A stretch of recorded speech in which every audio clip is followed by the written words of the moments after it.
Bom dia, É.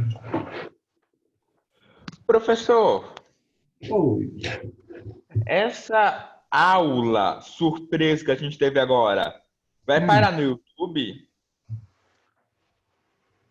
nem tô sabendo. Eu não sou mais o administrativo do Cristo Rei, tá? Eu Ah, só, a não. única coisa É que eu que eu, sei agora é de aula. é que eu fiquei em dúvida porque estava gravando a reunião. É bem possível, tá? Mas eu não sei Nossa. informar, não. Tá bom? Ai, meu Deus. Todo mundo chegando aí, né? Espero que vocês estejam bem, tá, pessoal? Tenham descansado nessa semaninha de férias. Se bem que é muito relativa essa ideia de descanso, né? Que a gente está ao mesmo tempo sobrecarregado com tantas coisas para fazer, mas parado, né, sem muita movimentação. A gente vai continuar, a gente já falou sobre romantismo, a gente depois falou sobre realismo, ao mesmo tempo que estava acontecendo o realismo, a gente falou sobre parnasianismo e também sobre o naturalismo, né, como se fosse um bloco, uma coisa só. E aí a gente depois começou as vanguardas. Eu vou falando para vocês de vanguardas paralelamente, tá? Na sequência, depois do parnasianismo no Brasil, a gente tem o simbolismo. E aí vocês podem fazer uma confusão, né? Aliás, parnasianismo e simbolismo é sinônimo de confusão na cabeça da gente. Então eu quero que vocês tomem bastante cuidado, porque na Europa o simbolismo ele surgiu um pouquinho antes do parnasianismo, quase que junto, né? Aquela revista Le Parnasse lá que eu falei com vocês, ela trazia as duas coisas. São dois movimentos meio que simultâneos, mas eles se contradizem, tá? O parnasianismo tem uma vertente e o simbolismo tem outra. E no Brasil, aconteceu nessa ordem que a gente trabalhou. Aconteceu primeiro esse movimento quase que todo junto, realismo, naturalismo e parnasianismo, e depois do parnasianismo, chegou no Brasil o simbolismo. São dois movimentos muito pequenos, tá? E embora sejam pequenos, eles costumam aparecer no Enem, tá? Então, como eu expliquei, o parnasianismo ele tem uma pegada mais objetiva, tá? Objetiva. Ele vai descrever sobre coisas que eu olho, você olha, qualquer um outro olha e vai ver a mesma coisa. O simbolismo já tem uma pegada totalmente diferente, tá? O simbolismo tem uma pegada subjetiva.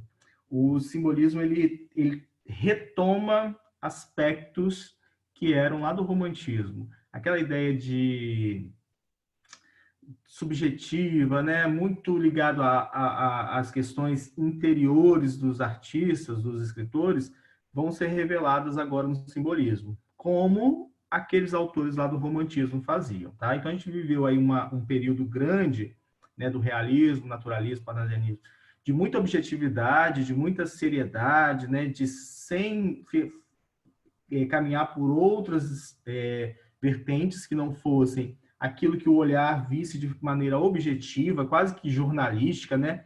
Quase que numa linguagem referencial, quase, tá? Porque tudo era muito objetivo, tá?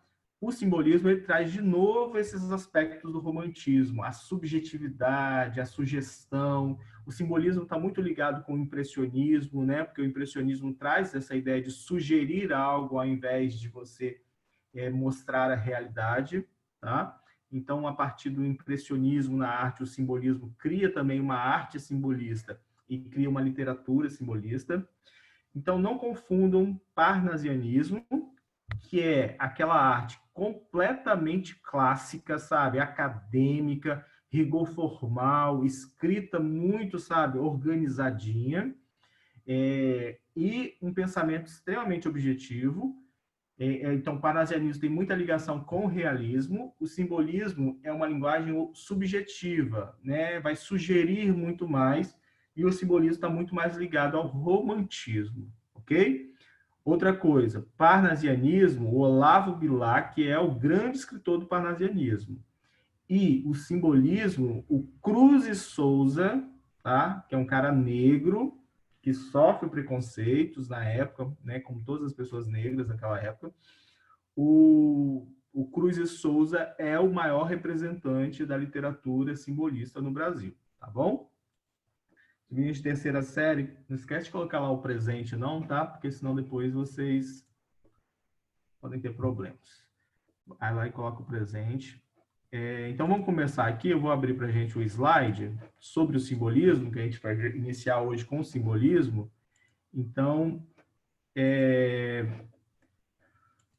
eu vou primeiro falar da arte simbolista, a gente só passa por ela, tá, pessoal? A arte simbólica, né, a expressão simbólica, o simbolismo, ela não tem tanta relevância, assim, no contexto artístico, mas ela tem seu lugar, porque são dois pintores que criam uma fama muito grande, tá?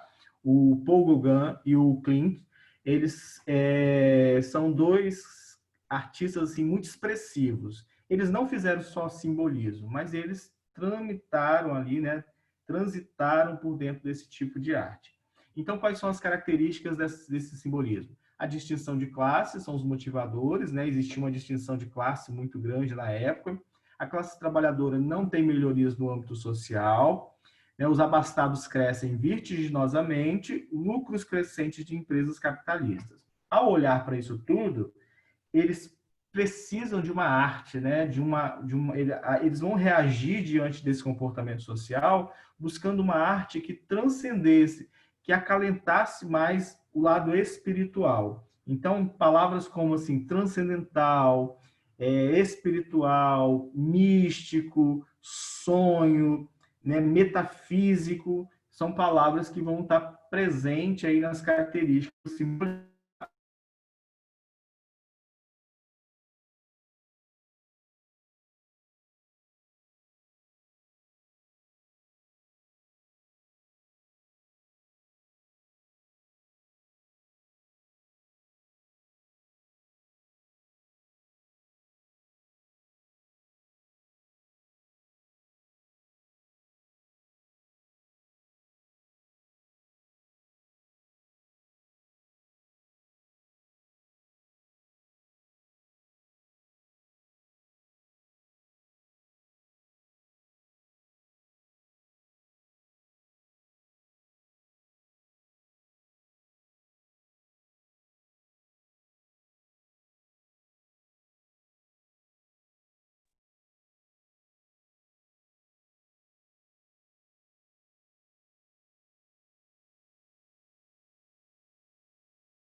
Acho que voltamos, né?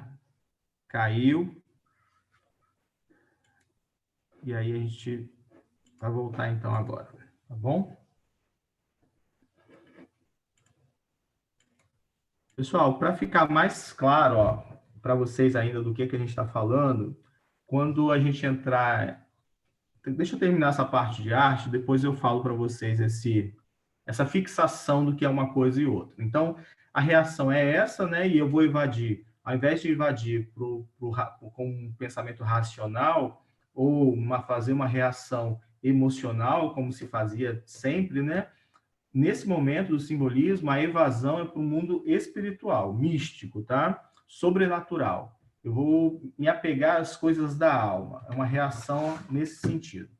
Aí os pintores que são muito famosos, o Paul Gauguin, pelos teóricos de arte, ele é descrito assim como um dos maiores artistas, né, de todos os tempos. E além, não só como um pintor, mas também como um cara que escrevia sobre a arte, e ele era considerado um grande artista, tá? Um grande também ativista cultural no meio da arte. E o Klimt, que é a obra famosa dele, é aquela do beijo, né? Que é muito conhecida. Esse quadro aqui, por exemplo, expressão simbólica, o simbolismo do Klimt, é a árvore da vida. Então, tem muito disso, né? Muito do que as pessoas sentem, né? Das emoções estão muito misturadas, do campo místico, né? Por exemplo, nessa árvore aqui que representa a árvore da vida, você vai achar no meio dela e no tronco um olho grego, né? Essa coruja, são símbolos, né? E aí esse quadro aqui do Klimt, por exemplo, ele é dividido em 3 momentos, né?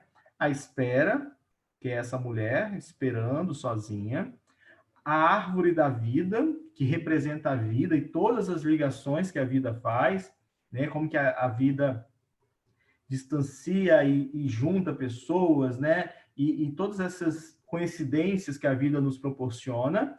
Então, depois do momento de espera e de todos esses entrelaçamentos que a vida faz, tem um terceiro plano, que é o plano do abraço, né? Ou seja, a espera dela foi concretizada, a espera da chegada de um amor e tal, tá? Isso é a arte simbólica. Então, os 3 momentos estão aí, é a explicação. Depois, quando eu mandar esses slides, se vocês quiserem, tiverem curiosidade de ler, a análise detalhada disso aí vocês podem ler, mas não vem ao caso para a gente não, tá? O simbolismo, então, tem aí o Klimt, o beijo, talvez a obra mais famosa e mais conhecida de todos, né? Representa, o beijo foi feito em 1908 e representa a felicidade, a união erótica, bem como a identidade dos dois sexos, numa única construção. Os corpos se entrelaçam belamente, tornando-se apenas um.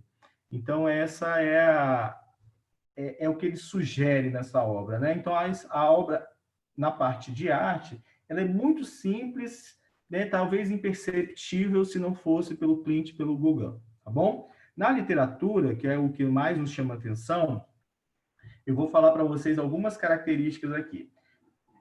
Coloquem na cabeça de vocês o seguinte: quando vocês estiverem falando de parnasianismo e simbolismo e vocês, de repente, estiverem confusos, o parnasianismo, quando vocês falarem de parnasianismo, lembrem-se de um jornalista, né? Vamos supor que um jornalista resolveu escrever uma poesia. E o jornalista tem como característica se basear em fatos, em objetividade. Então, o parnasianismo é aquele que vai olhar para um objeto que ele quer descrever e vai tentar descrever aquilo da forma mais impessoal possível, de forma bem imparcial, né, com muita objetividade. Então, é como se o parnasianismo fosse um jornalista. E o simbolismo é aquele pessoal que gosta de jogar cartas, búzio, tarô, né, de ver signos no jornal, de saber sonhos. Quem foi aluno da professora Luziane é mais ou menos a professora Luziane, tá? Então, é esse pessoal mais místico, ok? Então, tentem separar esses 2 movimentos que, às vezes, por estarem aí juntos e serem muito pequenos, nos trazem muita confusão. Você pode fazer dessa forma, tá? Memorizar dessa maneira. Como se o parnasianismo lembre da figura de um jornalista e do simbolismo lembre da figura de uma pessoa mais mística, tá? Dessas pessoas que se envolvem mais com o sobrenatural, beleza? Voltando aqui, então, na literatura do simbolismo, o que a gente tem? Nós temos, na Europa, 4 grandes autores, 4 grandes poetas, tá? Que são muito famosos, tá? Eles são conhecidos como os poetas malditos, tá? Por tudo que eles escrevem na época, pela proposta que eles têm e também por escreverem muito bem. Eles são muito famosos, né? O mais conhecido deles e o cara que inaugurou o simbolismo na Europa é o Baudelaire, Charles Baudelaire. O livro mais famoso dele é Flores do Mal, tá? Essa capa que tá aí. E ele defendia a seguinte ideia, ó: poetas ilustres tinham dividido há muito tempo as províncias floridas do domínio poético. Parece-me prazeroso e tanto mais agradável, porque a tarefa era mais difícil extrair beleza do mal. O que o Baudelaire propôs, né, e que inaugurou um novo tipo de escrita, um novo movimento, uma nova escola que é o simbolismo? O Baudelaire propôs que o poeta devesse extrair beleza de qualquer situação ou objeto, inclusive do mal, né? Então, extrair beleza, poesia de coisas bonitas, como, por exemplo, o amor entre duas pessoas, para ele era muito fácil, ele achava isso muito fácil. Ele queria ver o poeta extrair beleza de temas um pouco mais pesados, né? Daquilo que era considerado socialmente ou moralmente como mal, tá? Então, esse aí é um dos pontos chaves do simbolismo. E o Baudelaire, que é o precursor do simbolismo, propõe. Então, quais eram os temas? Há uma desvinculação entre poesia e moral, tá? Então, uma coisa é poesia, e a poesia deve escrever sobre qualquer coisa, e outra coisa é moral. A moral, né, tem definições que não se tem com relação à poesia. São questões mais sociais, de comportamento social. Então, quais são os temas que o Baudelaire, por exemplo, transitou para a construção da poesia dele? O tédio nos tempos modernos, né? E aí você vai lembrar que o tédio é o mal do século e é o tema trabalhado lá no romantismo, né? A solidão é outro tema, e esse tema foi trabalhado lá naquela segunda geração romântica. O vazio existencial, os prazeres efêmeros, os amores fracassados, a sordidez, reflexão, condições históricas estabelecidas pelo capitalismo, que era algo que estava batendo de frente nas pessoas. Então, você olhar essas temáticas, são todas muito parecidas com as temáticas da segunda geração romântica. Só que, com uma diferença, lá, né, a poesia trazia, né, uma complexidade existencial e uma dor muito grande, mas não se extraía beleza disso. No simbolismo, as temáticas são as mesmas, mas eu não vou extrair sofrimento desses temas doloridos. Eu vou extrair beleza. Eu vou extrair aquilo que tem de bonito ou que se parece bonito, né, naquilo que é considerado socialmente ou moralmente como mal. Eu não sei se vocês assistem a série... Esse barulho no fundo é meu cachorro latindo, tá? Eu não sei se vocês assistem aquela série Lista Negra.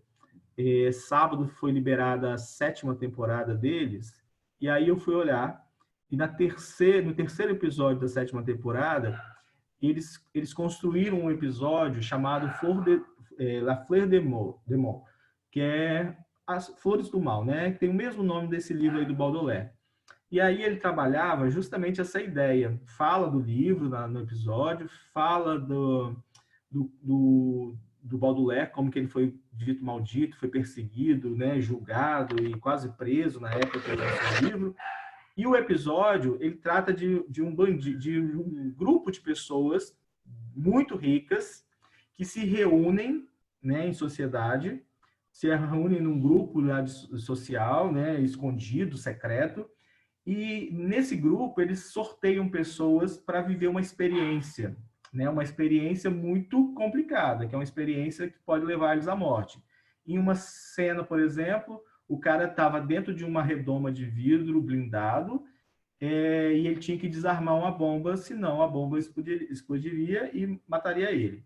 No outro, a mulher estava dentro de uma redoma parecida de vidro e ela tinha que achar a chave para abrir aquilo ali e escapar. Então, é mais ou menos essa a essência do livro do Baudelaire, Flores do Mal, né? Numa situação de morte, você ter pessoas assistindo aquilo ali e apreciando. Então, tem pessoas que veem, né, naquele cenário ali um pouco meio psicopata da série, as pessoas estavam ali, né? Aquelas pessoas ricas que tinham tudo na vida e o dinheiro podia comprar qualquer coisa, criou nelas um vazio muito grande, que elas precisavam desse tipo de adrenalina, e elas estavam ali vendo beleza na morte de alguém. Então, nesse episódio, que é o terceiro episódio da 7ª temporada de Lista Negra, eles falam e exemplificam muito bem o que é esse livro e esse pensamento do Baudelaire sobre a extração da beleza, né, na poesia, ok? Voltando então. Então, esses são os temas. O Baudelaire é um cara famoso, importante dentro do simbolismo. É ele que cria todo o conceito filosófico do simbolismo. Eu vou falar algumas coisas para vocês guardarem, tá? Então, já falei, por exemplo, que o simbolismo retoma aspectos do romantismo, né? Ele faz uma desvinculação, ele se desvincula de questões materiais e valoriza muito mais as coisas do plano espiritual, tudo aquilo que é transcendental, tá? Então isso tem que ficar guardado. É como se o simbolismo tivesse um retorno ao romantismo, mas ele faz uma valorização muito maior, né? O romantismo tinha um apego às questões sociais, né? E materiais. O simbolismo não vai se apegar a isso. Ele vai ser subjetivo como o romantismo, mas ele valoriza muito o plano espiritual, transcendental, tá? Existe uma dicotomia muito grande no simbolismo, muito forte, que é a dicotomia corpo e alma, tá? Então, é uma briga, né? Parecida com aquela que a gente viu lá no Barroco. Só que eles veem, nesse momento, o corpo como um obstáculo para a alma, né? O corpo é como se o corpo impedisse a alma de ser e de se desenvolver como ela realmente é. Então, tem um apego muito mais pela alma, pelo espiritual, do que pelo corpo, tá? E nisso a gente se diferencia do romantismo. Existe uma valorização dos sonhos muito grande, tá? Né? Do sonho de desejo, de coisas que eu quero conquistar, não. É sonho mesmo de sonhar. Sonho, pesadelo, esse tipo. O campo onírico, né? Da nossa estrutura psíquica. Então, tem a valorização dos sonhos, assim, um resgate da religiosidade. Então, depois de um período grande de realismo, né, que se opunha à questão da religiosidade, principalmente, agora eu tenho um resgate da religiosidade e da espiritualidade, tá? Então, se eu me apego à questão religiosa e espiritual, eu vou me opor à questão científica, tá certo? Então, as temáticas mais existenciais, como essas aí que a gente viu do Baudelaire, tem a ver com essa ideia. Eu abro mão do cientificismo, tudo aquilo que o realismo gostava muito, né, as ideias científicas e tal, eu abro mão disso e me volto para uma temática mais subjetiva, espiritual, transcendental. Né, aqui tem um pouco do que aconteceu, quais são as questões sociais, principalmente lá na Europa, né, o crescimento das cidades, o homem deixa o campo e busca por melhores salários. Obsessão pelo progresso aliado ao cientificismo, tudo isso aqui, pessoal, é o que cria essa crise social que o simbolismo não suporta, tá? Riqueza nas mãos de poucos, miséria imperando e aglomerados urbanos. Então, a pessoa sai da zona rural, vem para a cidade para trabalhar na indústria, e aí elas vão ter que morar em periferias, vão se aglomerando em alguns pontos da cidade, sem muitas condições, tá? A automação industrial transforma o trabalhador em um objeto, né? Aquela questão mesmo mecânica que a gente lembra daquele filme do Charles Chaplin. A competição econômica e militar entre grandes potências europeias, a questão do imperialismo e o neocolonialismo e avanço contundente dos movimentos operários, que é aquilo que a gente discutiu dentro do livro Germinal, né? Do naturalismo, do Émile Zola. Rivalidade política e ideológica entre países, que é uma disputa entre monarquistas e republicanos, disputa entre mercados consumidores, que ocasionou a Primeira Guerra Mundial. Tá? Esse é o contexto que desenvolve essa crise social. O contexto histórico, então, no último quartel do século XIX, vigorava a onda do cientificismo e materialismo. Um grupo de artistas e pensadores já questionavam a capacidade absoluta da ciência e da razão em explicar e resolver fenômenos em torno do homem. Então, o homem não se explica, né? Hoje a gente sabe disso, a gente não se explica só cientificamente, né? A gente é biológico, é um ser biológico, mas a gente também é um ser que tem um lado espiritual, né? A gente tem esse questionamento constante, essa relação com o espiritual. E o simbolismo olhou para isso naquele momento. A crise social e econômica gerou uma onda de pessimismo e de inquietação na Europa. Do questionamento dos valores positivistas e cientificistas emergiu valores até então negligenciados, né? E esses são pontos chaves do simbolismo. O sonho, o misticismo, a fé, a intuição, o inconsciente, ok? Movimentos importantes que influenciaram, então, o simbolismo. O impressionismo, por causa da sugestão, de sugerir algo, então ele é muito mais subjetivo e sugestivo, tá? O pós-impressionismo, com essas misturas de cores, né, influenciou muito a arte, o pensamento do Van Gogh, né, no período dele pós-impressionista, influenciou bastante o pensamento, até que se chega nesse tipo de arte, que é uma arte simbólica. O que é a arte simbólica? É uma abordagem alegórica, né, mais alegórica e mística de vários temas. O que é alegoria? É você fazer um desenho, uma representação, e aquela representação não se revela nela em si, mas ela traz elementos que nos permitem outros julgamentos e outras aprendizagens. Olha essa tela, por exemplo, do Odilon Redon. Então, além do Paul Gauguin e do Klimt, que são dois caras muito conhecidos, muito famosos, o terceiro pintor famoso, conhecido aí do simbolismo, mas não tão famoso, é o Odilon Redon, que é dos quadros dele é esse aí, que se chama O Velho Alado com uma longa barba branca, feito em 1895. Então, o que é esse aqui? Ó? A tela há uma aura sombria e enigmática. O pintor francês sugere-nos uma alegoria do tempo com um homem bastante velho e alado. Então, é como se o tempo fosse um homem velho. Velho nos lembra sabedoria, né? Então, o tempo é carregado de sabedoria, mas ele também é alado, né? Ele tem a capacidade de voar, ele voa, o tempo voa e passa muito rápido. Então, embora o tempo nos traga sabedoria, quando o tempo nos traz essa sabedoria, ele também voa e você perde ele com muita facilidade, né? O tempo passa muito rápido. Então, se você não souber usar a sabedoria, pode ser que você já esteja no final da vida e já não consiga mais usar de tudo isso que você acumulou. Então, o simbolismo traz essas abordagens alegóricas. Essas alegorias é que nos dão características de simbólico, porque existe um simbolismo por trás dessa pintura. E essa é a ideia do simbolismo, tá certo? Então, em 1857, você tem Flores do Mal, do Charles Baudelaire, né? Em 1806, você tem a revista que traz o parnasianismo e algumas poesias já do simbolismo em 1866. Então, você tem esses artistas, né? Para os novos escritores, o símbolo é um disfarce das ideias, com pretensão de realizar uma relação entre o mundo sensível e o mundo abstrato. Conscientemente, o símbolo é construído com o propósito de imitar a continuidade e a infinitude dos movimentos que existem na alma e no ser.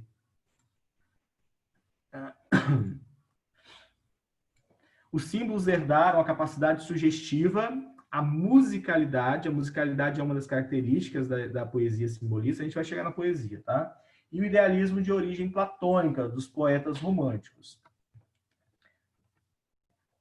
Os 4 poetas malditos são esse aí. Então, eu falei do Baudelaire porque ele era importante, né, como marco inicial, mas esse marco inicial é por causa do livro Flores do Mal, mas todos eles já escreviam e eram muito importantes na época e juntos fundaram o simbolismo. Então, Baudelaire, Mallarmé, o Verlaine e o mais novinho, que é o Rimbaud. O Rimbaud é um cara que ficou muito conhecido por ser um escritor simbolista, mas também pela sua relação meio... não tem clareza nessa relação, mas tinha uma relação homossexual com um outro escritor muito famoso, né, britânico, que é o Oscar Wilde. Então, o Oscar Wilde e o Rimbaud tem até um livro que troca cartas, né, cartas entre Rimbaud e o Oscar Wilde. Que o Oscar Wilde, para mim, é o melhor escritor de todos, tá? Então, esses 4 são os poetas malditos, ditos, né, poetas malditos, porque a poesia deles era muito pesada, aquela ideia toda de extrair beleza do mal era muito pesada para a época, e aí eles foram julgados, foram perseguidos e quase que presos, tá? Então, Charles Baudelaire Esse é o período dele de vida, escreveu Flores do Mal, Marco do Simbolismo, e gostava desses temas, né? Adorava extrair belezas poéticas da miséria, da prostituição, dos bêbados, frequentadores. Além desse livro, Flores do Mal, eu li um outro livro do Baudelaire, que eu não lembro agora, esqueci o nome. E aí ele descrevia, o livro todo descrevia que você não devia confiar em pessoas que não bebem. As pessoas que não bebem, né? É claro que ele está falando de pessoas adultas e que sabem beber socialmente, né? Mas ele descrevia de que pessoas que não bebem ou que não têm coragem de beber diante de outras pessoas, elas não são pessoas confiáveis, né? Mas o livro mais famoso dele é Flores do Mal. O Rimbaud, então, permaneceu desconhecido oficialmente, o simbolismo francês só começaria com a obra de Baudelaire, segundo Rimbaud, só descoberto na fase da decadência do estilo. Então, o Rimbaud, na verdade, ele foi o primeiro escritor do simbolismo, ele que criou essa ideia da poesia simbolista, mas ele passou anônimo, né? E a obra dele só foi publicada depois, né? E ele só foi descoberto já na fase final do simbolismo, numa fase já meio decadente. O Paul Verlaine, que escreveu meio que influenciado pelo Baudelaire, o Baudelaire meio que carregava o Verlaine nas costas. E aí tem algumas figuras de linguagem, né, que são já conhecidas de vocês e que estão muito presentes na poesia. Ó. A paranomásia, desculpa, é o emprego de palavras parônimas. Por exemplo, aqui, ó, nesse texto do Antônio Vieira, que é um autor barroco, tá? Como tais premissas, ele, sem dúvida, leva-nos às primícias. Então, o uso dessas palavras parecidas, né, é uma figura de linguagem chamada paranomásia, ok? E isso está presente no simbolismo. Sinestesia. Talvez essa aqui, pessoal, é a figura de linguagem mais importante e mais usada no simbolismo. A sinestesia é aquela que a gente troca, né, a gente atribui um sentido, uma reação de sentido a um outro órgão. Por exemplo, ó, mais claro e fino do que as finas pratas, o som da tua voz deliciava. O som não é algo que pode ser percebido pelo paladar, que é onde eu tenho a reação de sabor, né? Eu só saberia que o som era delicioso se eu pudesse comer e o meu paladar dizer isso. Então, eu uso a atribuição do paladar para caracterizar uma outra reação que é auditiva, tá? Essas trocas a gente chama de sinestesia e é o que mais se usa. Essa poesia, por exemplo, aqui é do Cruz de Souza, é uma poesia simbolista e você percebe esse uso da sinestesia. A metáfora também é muito usada, né? Metáfora vocês já conhecem, é uma comparação implícita, né? É uma comparação sem o uso do elemento comparativo. Veja bem, nosso caso é uma porta entreaberta. Então, dizer que um caso é uma porta entreaberta é uma metáfora, né? Uma criação simbólica da situação. Prosopopeia é a atribuição de qualidades e sentimentos humanos a seres irracionais, né? A lua pedir, a lua não tem como falar, a lua não fala, né? Mas isso é muito comum no simbolismo também. A acionância e a literação, que tem a ver com a sonoridade, né? A acionância, ó, o que é vago, incógnito desejo de ser eu mesmo, meu ser me deu. Então, o uso, né, de palavras com sonoridades parecidas, consoantes parecidas, e aqui você tem a literação, ó, vozes veladas, veludas, vozes, então, que também é do Cruz e Souza.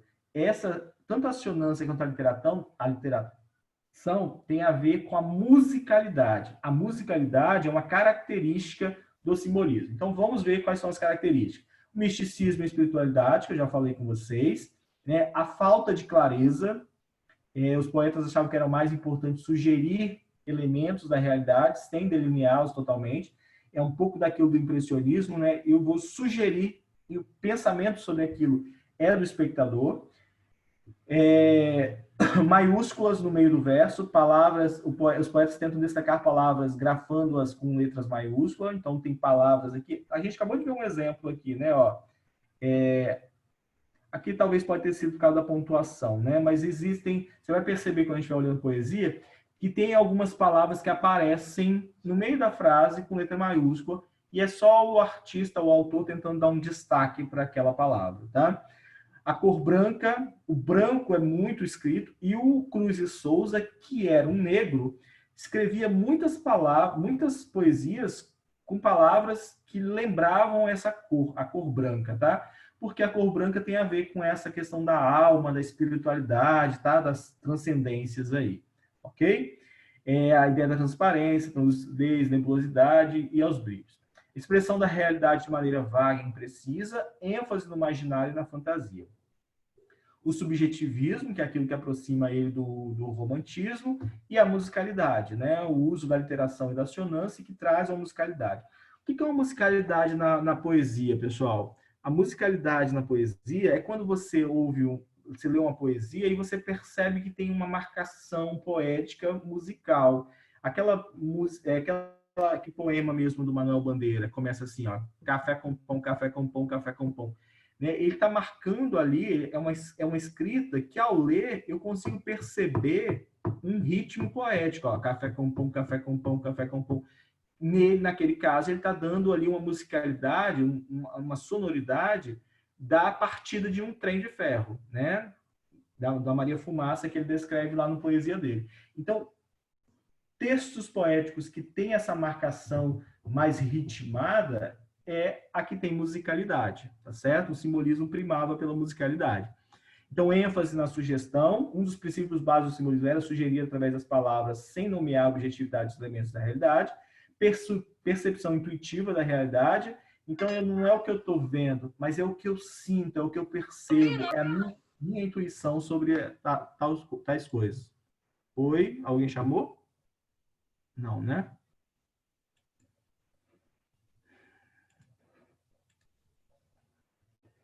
Pessoal, eu sei que eu falo demais, tá? Então, se você está achando assim que tá muito corrido ou que não está entendendo, vai lá no chat, se não quiser falar, no chat, escreve stop, que eu paro, escreve volta, que eu volto, tá? Eu reconheço que quando eu ligo a maquininha de falar aqui, acabou. Oposição entre matéria e espírito e esse pensamento metafísico, tá? Metafísico, transcendental, espiritual são palavras muito comuns quando a gente está falando de características do simbolismo, tá? Vou deixar algumas outras características aqui para vocês, está tudo anotado, né? Dessas ideias. Portugal, a gente não tem uma expressão poética muito grande. Vai ter, dentro do simbolismo, uma autora que é muito conhecida, a Flor Bela Espanca. Mas a Flor Bela Espanca, ela não se torna famosa pelos poemas simbolistas dela. Ela vai ser famosa por compor ali, né, a tríade modernista de Portugal, tá? Então, quando o modernismo chegar em Portugal, a Flor Bela Espanca ganha destaque por fazer uma poesia muito assim, mesmo sendo modernista, ela tem um pezinho nessas características do simbolismo, ela tem um lirismo muito grande, ela tem uma escrita simbólica, né? E ela é muito paz e amor. Aqui no Brasil se gosta muito da Flor Bela Espanca. Ela é muito conhecida e o pessoal gosta muito dela aqui. Mas ela não foi nada demais também não, tá? No Brasil, que é o que nos interessa, a gente tem o simbolismo iniciando em 1893 com a publicação de Missal e Broquéis, do Cruz e Souza, que é esse senhor negro de terno meio que azulado, né? Destaca-se, além de Cruz e Souza, o poeta mineiro Alfonso de Guimarães, tá?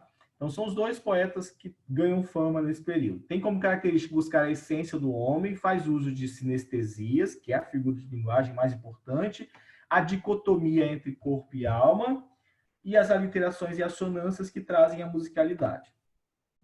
O Cruz e Souza, poemas marcados pela musicalidade, né? O uso constante de aliterações, pelo individualismo, sensualismo, às vezes pelo desespero, às vezes pelo apaziguamento, tá? Além de uma obsessão pela cor branca. O simbolismo tinha uma estrutura formal, uso de sonetos e rimas ricas, parecido com o que o parnasianismo tinha, né? O uso de um tom mais musical, riqueza vocabular, jogo de sinestesia e antítese, né? Que é aquela ideia contrária, palavras de sentidos contrários, temática existencial e filosófica, que é algo pregado pelos precursores lá na Europa, pessimismo e tédio, obsessão pela imprecisão e pela pureza, porque se eu tenho precisão, eu valorizo a questão científica, né, e o racional. E aqui eu estou falando de questões espirituais, que são individuais e de impressões de cada um. Então tem uma obsessão pela impressão, né? Pela imprecisão, desculpa, e pela pureza. Preferência pela cor branca, então tudo aquilo que lembra cor branca é descrito nos poemas, sensualidade e subjetividade. Aqui um dos poemas mais famosos do Cruz de Souza, Simbolismo. Provavelmente ele não vai cair mais no Enem, porque, se eu não me engano, ele já caiu. Olha só a obsessão dele pelo branco. Ó formas alvas, brancas, formas claras de luares, de neves e neblinas. As formas vagas, fluidas, cristalinas. Incenso de turíbulos das aras. Então, palavras que lembram coisas brancas e claras, né? Neve, lua, neblina, mas também o uso repetitivo do A, né? Muito A, isso é a musicalidade, né? Isso é a sonoridade presente na obra. Então, aqui nesse início, a gente vê duas características. A obsessão do Cruz de Souza pelo branco, tá? Esse poema é do Cruz de Souza, tá? Esse quadro é que é do Carlos Schau.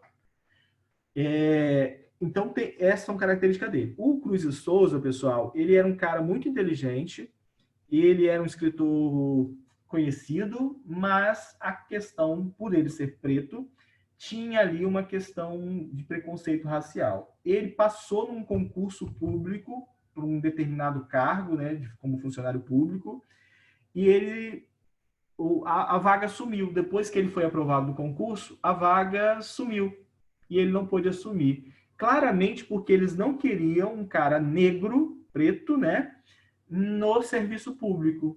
Não era aceitável para a época que as pessoas deixassem um cara, né, da etnia dele, né, um filho de escravos, né, assumindo um cargo público. Olha só que absurdo para a época, né?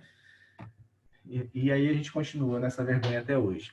O Alfonso de Guimarães, né, ele já primava pela temática religiosa, do amor, da morte, versos melancólicos e musicais, figura em seus versos anjos, serafins, cores roxas,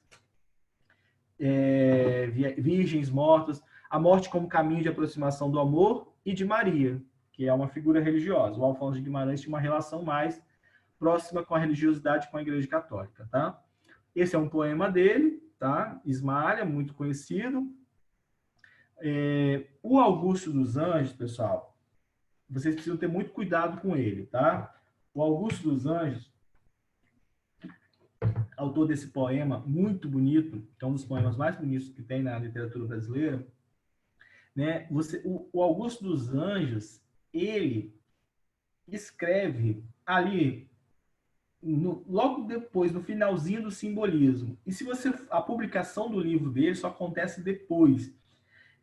O que, para muitos livros e muitos teóricos, vão classificar ele como pré-modernista. Tanto é que quando a gente for estudar o pré-modernismo, ele vai estar lá como autor do pré-modernismo. Mas se você analisar as poesias deles escritas antes, né, no início do livro, e essas mais anteriores, próximas ali do período simbolista, você vai perceber que todas as características da obra dele são simbolistas. E que ele é um cara pessimista, né? É um cara que gosta dessa questão sobrenatural. Ele tem muito de uma coisa que a gente está vendo muito hoje na sociedade, que é essa glamorização da morte, né? Os jovens hoje glamorizam muito a morte, acham a morte bonita, ou elementos que lembram a morte, acham tudo muito bonito. E ele tinha isso. Esse poema é muito interessante. Vês, ninguém assistiu ao formidável enterro da tua última quimera. Somente a ingratidão, essa pantera, foi tua companheira inseparável. Acostuma-te à lama que te espera. O homem que nessa terra miserável mora entre feras, sente inevitável necessidade de também ser fera. Toma um fósforo, acende o teu cigarro. O beijo, amigo, é a véspera do escarro. A mão que afaga é a mesma que apedreja. Se alguém causa ainda pena a tua chaga, apedreja essa mão vil que te afaga e escarra nessa boca que te beija. Então, uma visão muito pessimista na relação social, na relação entre as pessoas, né? Então, cuidado com Augusto dos Anjos, porque ele tem características simbolistas, mas ele é reconhecido dentro da literatura, da teoria literária, como pré-modernista, tá? O simbolismo é um movimento estético que se manifesta em diversas formas artísticas, no Brasil em especial em 1893 com Cruz e Souza.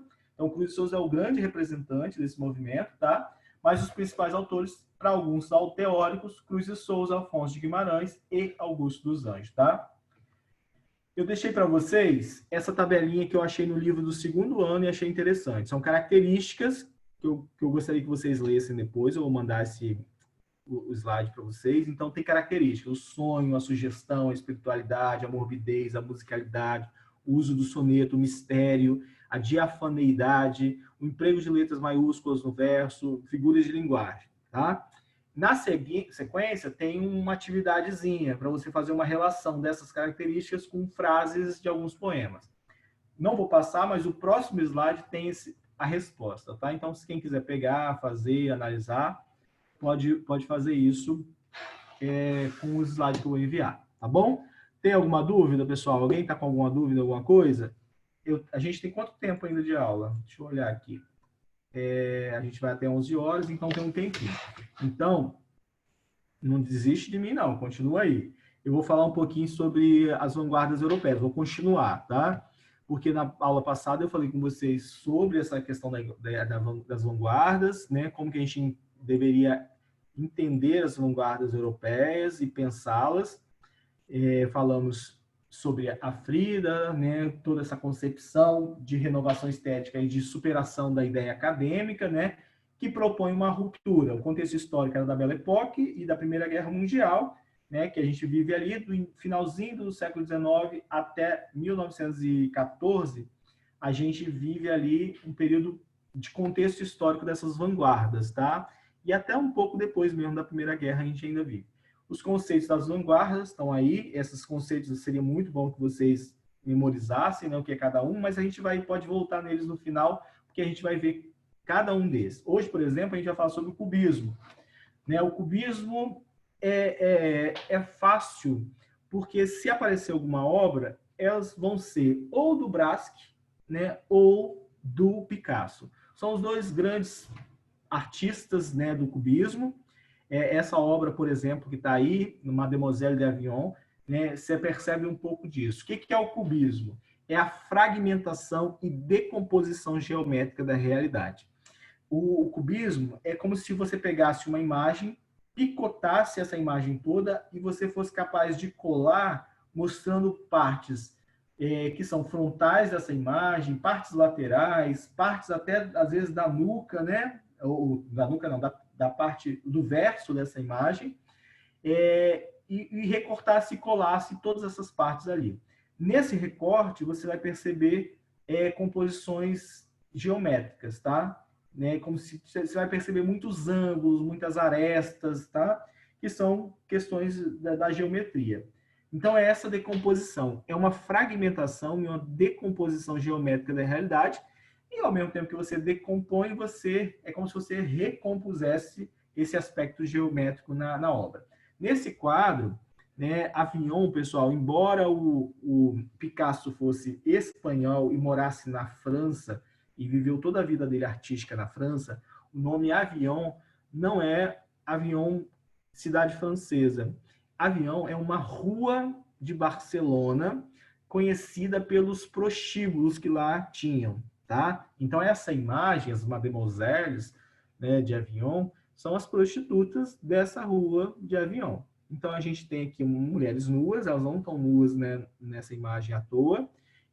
A primeira mulher que a gente vê aqui, né, em pé, com o corpo todo de lateral, a gente vê ela como se estivesse abrindo uma cortina e apresentando as meninas dela.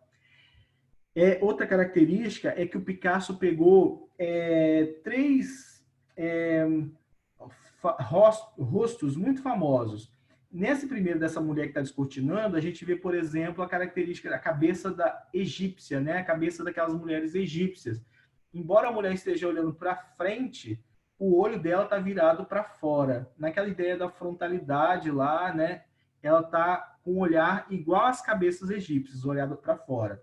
Essas cabeças mais centrais, elas têm a ver com cabeças ibéricas, que foram descobertas nessa mesma época aí da arte muito antiga, do século XIV, daquela região ibérica. E no último canto você tem as cabeças africanas, são as máscaras africanas, como essa que está aí na imagem em cima, na lateral, né? Essas cabeças africanas eram símbolos de status, tá? Porque a gente está vivendo aquele neocolonialismo, ali, imperialismo na África, você ter objetos fabricados na África traziam um status. E o Picasso coloca essas três caras na obra dele, tá? Ele traz isso. E aí você percebe, né? Os braços, você percebe eles pontiagudos, né? Com ângulos muito geometrizados em todas as partes do quadro, tá? Isso são características dele.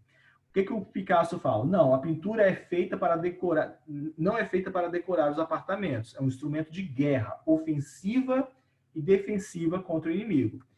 E nesse caso aqui, ele está dizendo, por exemplo, com Guernica, que é uma obra dele, que eu nem vou falar para vocês, mas que é uma obra, acho que eu trouxe ela aqui, mas é uma obra que nem precisa falar muito, porque vocês já estudaram, já ouviram falar, né? É a Guerra Civil, e ele faz esse quadro aqui para protestar contra a destruição do país dele, né? Então você vê assim pessoas mortas, né, despedaçadas, você vê uma mãe segurando uma criança aqui no lado direito do quadro, né? E aí a criança meio que escorrendo pelos braços dela, porque nenhuma mãe teria força para segurar um filho morto. Mas existe também, por exemplo, no quadro aqui, ó, né, uma luz em cima que é algo que é como se fosse um olho, ao mesmo tempo que a luz nos lembra um olho, como se fosse a presença de um ser divino ali observando tudo aquilo e julgando tudo aquilo. E em cima da mão, segurando uma espada quebrada, a gente tem uma flor nascendo. Então, diante toda aquela destruição, você percebe também, né, uma esperança, que ali ainda há esperança. Então, quando ele fala isso, né, ele fala porque a arte é usada muitas vezes para questionar, para criticar, né? Tem outras funções sociais, as famosas funções da arte. Então, característica do cubismo: geometrização das formas e volumes, renúncia à perspectiva, tá? Você vai encontrar pouca perspectiva na obra. Se você observar esse quadro aqui, ó, você não tem aquela ideia de perspectiva. Talvez esse fundo branco dessa mulher com a cara mais escura, mais mascarada, seria um fundo mais distante. Elas todas no segundo plano, e no primeiro plano essas frutas sobre a mesa na ponta, né? Mas você não percebe uma clareza na perspectiva como a gente via nas obras até então, tá? Cores austeras e do branco ao negro, né? Esse é um uso de muitas cores. Mulher com violão, é uma obra que está aqui toda decomposta, não sei se vocês conseguem ver uma mulher segurando um violão aí, mas é uma obra do Georges Braque, tá? O Braque é um outro artista que, junto com Picasso, cria o cubismo. Essa mulher chorando aqui é uma das mulheres do Picasso, ele descreve ela porque Picasso teve muitas mulheres, né? E elas ficavam loucas por ele, muito apaixonadas, e ele largava todas elas, e elas ficavam doidas, e uma das mulheres é essa aí, que ela perseguiu ele demais, ela aprontou muito com ele por causa do sofrimento, da dor dela. E aí você vê que ele faz um retrato dela, acho que o nome dela era Dora, alguma coisa assim. E aí ele pinta ela com amarelo e com verde, que são cores que lembram a loucura, né? Existe uma expressão de desespero ali na boca, nos dentes, né? E tem meio que um coração se formando aí. Então são reações, mas todas elas reproduzidas com uma obra geometrizada, né? Fragmentada, que é característica do cubismo. O cubismo ele tem o cubismo analítico e o cubismo sintético, tá? O cubismo analítico é a forma analisada num plano decomposta e montada novamente nesse mesmo plano. E a segunda fase do cubismo, também conhecido como cubismo de colagens, que é o sintético, né? Que tem características da geometrização, mas existe nela recorte de outros papéis, tecidos, outros materiais e colado no quadro, tá? Então, aquilo que a gente viu até agora, que é mais conhecido, né? Isso é o cubismo analítico. O sintético é já no finalzinho do cubismo, quando eles começam a fazer uma técnica de colagem chamada assemblagem, tá? O Oswald de Andrade produz uma poesia com características cubistas, ó, saltos recordes, cavalos da penha, correm jóqueis de Gianópolis, os magnatas, as meninas e a orquestra toca chá na sala dos coquetéis.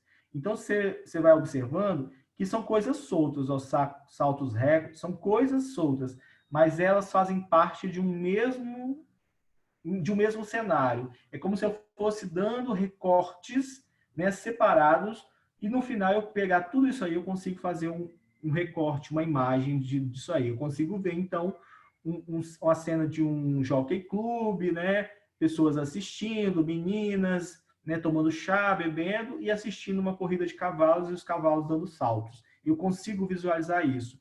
Vocês vão ver a diferença quando a gente chegar, por exemplo, lá no surrealismo, que são frases soltas, mas elas são desconexas. Eu não consigo montar uma imagem, não uma imagem que tenha lógica como essa do cubismo. Então, eu tenho uma sequência multifacetada de imagens compostas por fragmentos de diferentes planos de realidade. Eu abro mão de pontuação, eu abro mão de sintaxe, que são algumas das características, né, do cubismo. Tá? Então, a poesia cubista tem essas características. Ela abre mão da sintaxe, da pontuação, e são frases soltas, como se estivessem soltas, mas eu consigo montar um cenário e visualizar uma imagem no final. Tá certo? Bom, pessoal, falei muita coisa, mas é isso, tá? O simbolismo, que é uma sequência da literatura, e aos poucos a gente vai estudando as vanguardas, porque as vanguardas elas não têm um período certo, elas estão soltas aí, tá? Mas aos poucos a gente vai vendo todas elas, tá bom? Alguma dúvida? Algum questionamento? Se quiserem, pode me mandar pelo WhatsApp também. Qualquer coisa é só chamar, tá bom? Bom dia para vocês, boa semana, fiquem bem.